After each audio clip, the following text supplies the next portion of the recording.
Eu posso sonhar com um mundo melhor,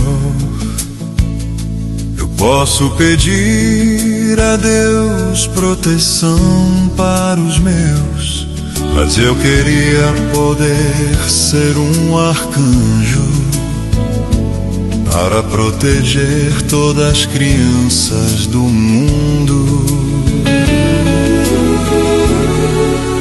Miguel, arcanjo do Senhor, protege as crianças